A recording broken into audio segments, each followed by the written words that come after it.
lucky enough to catch Congressman. Hey, young lady. I'm just watching. Okay.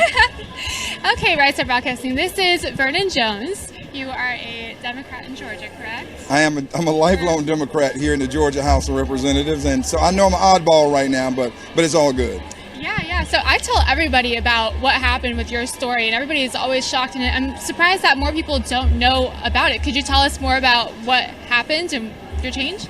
Well, let me say this. I was born and reared in South North Carolina with conservative values. Not radical conservative values, but, faith, hard work. The government doesn't owe you anything. To love thy neighbor, pray for each other, even pray for your enemy. And we were not reared as victims. We were reared as victors. Our parents made us feel like, hey, you work hard, you get a good education, you can succeed in life. And my life is really the American dream. When I joined the Democratic Party, they were more conservative. Now, the party is not like I remembered it in the past.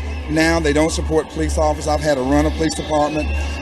They support Marxism and socialism. And, you go to countries like Venezuela and others, it does not work. And you can't give everything away for free. There's no free lunches. When that happened, the government starts seizing your property. You're on a waiting list of 5 years to get a cell phone. They tell you which day you go get your bread. And when I look at Chuck Schumer, Nancy Pelosi, the Democratic Party, they want to let, I'm all for immigration, but you just can't open the borders and let anybody come in. We have to have structure. So I didn't leave the party, the Democratic Party left me. And it's more important for me to put my country before my party. Yes, that's an amazing testimony. I appreciate your boldness and courage to be able to come out and start speaking out against it, because there's not very many people like you out there. So what would you say to other Democrats? Flyover. The president has arrived.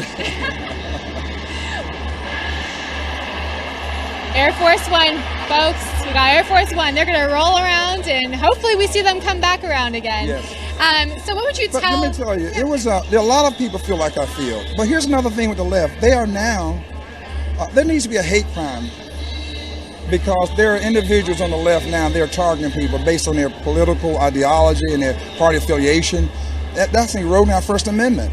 And so a lot of people want to say something. A lot of black people want to support Donald Trump and Republicans out front, but they don't want to be called a sellout. They don't want to be called Uncle Tom. And liberal whites, they go and get these black agent provocateurs to attack blacks, to put us back on the plantation. I'm sorry, that dog won't hunt with me. And white people want to support Donald Trump, and then they're made to feel like they're racist if they say they support Donald Trump. So, and it's all the left doing to the right. You don't see the right doing that to the left. And so it's sad now. It's really sad. And that's why we have to have Senator David Perdue and Senator Kelly Loeffler reelected, so we can hold the line with the Senate and we can block Marxism and socialism and defunding the police department. And that's why, I'm a lifelong Democrat.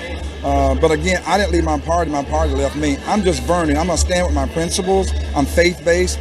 I don't mind, and I'm not afraid to say, God and Jesus Christ is my Savior. I'm not afraid of that.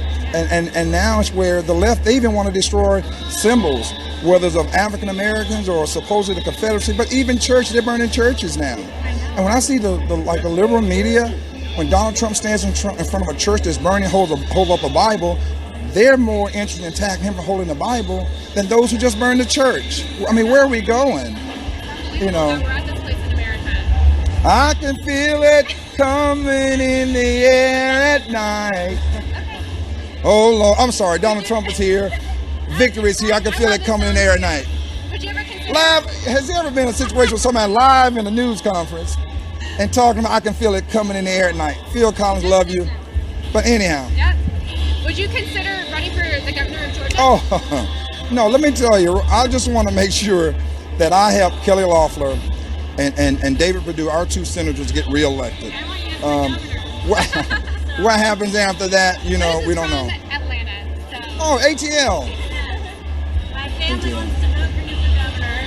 Thank you, you're kind. You're very kind. Public service is a higher calling, and it's about sacrifice. But I got to say this, in Georgia right now, grassroots voters are feeling like, their government's not responding to them in this situation. They want a free, fair, and transparent election. And what they're seeing and experiencing now, dead people voting, when you see ballots being counted and there's no poll watchers there to watch what's happening, when you're seeing people from out of state voting and they don't live in the state, we can't have that. So I'm urging our governor to call a special session so we can address the issues that was agreed upon our Secretary of State that was not vetted with the legislature, so we can change that and make it a law to protect the integrity of the voting system in Georgia. Well, thank you so much. Oh, and you can reach me at Vernon Rep. Vernon Jones, all my Twitter and social media information, Rep. Vernon Jones. Jones. Awesome. Thank you so much.